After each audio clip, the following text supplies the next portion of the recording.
Good মুদি care morning. আজকে মুদি কেয়ারের যে প্রোডাক্ট সম্বন্ধে আমি বলবো সেটা হচ্ছে টোটালি একটা হেলথ সাপ্লিমেন্ট এবং সেটা হচ্ছে মুদি কেয়ার ক্যালসিয়াম কমপ্লেক্স।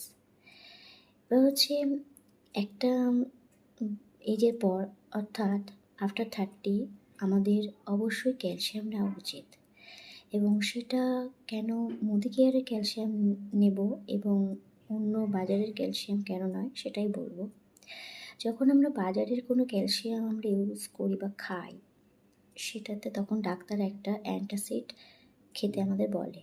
তার কারণ হচ্ছে বাজারের ক্যালসিয়াম থাকে ক্যালসিয়াম কার্বনেট, যেটার মধ্যে চুন থাকে এবং তার ফলে সেখানে আমাদের পেটে যে হাইড্রোক্লোরিক অ্যাসিড আছে সেটার সাথে এটা রক্তের সঙ্গে মিশে গিয়ে এটা গ্যাসের ক্রিয়েট হয়, যার ফলে আমাদের বাজারে ক্যালসিয়াম খেলে সেখানে একটা গ্যাসের সমস্যা দেখা দেয় এবং ডাক্তার 2-3-4 মাস খাওয়ার পরে এটাকে স্টপ করে দিতে বলে, কারণ এটাতে কিডনিতে এফেক্ট হয়।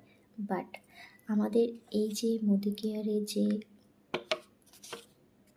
ক্যালসিয়াম কমপ্লেক্স আছে, এটার মধ্যে আছে সাইট্রিক ম্যালেট এবং এটা খেলে এটা রক্তের সঙ্গে খুব ভালোভাবে মিশে যায় এবং এটা খেলে কোনো গ্যাস উৎপন্ন হয় না এবং যার জন্য এটাতে কোনো গ্যাসের ট্যাবলেট খেতে হয় না।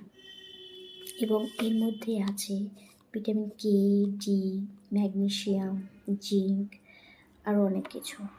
এবং এটা হচ্ছে আমাদের শরীরের 99% থাকে হাড় এবং 1% থাকে রক্ত।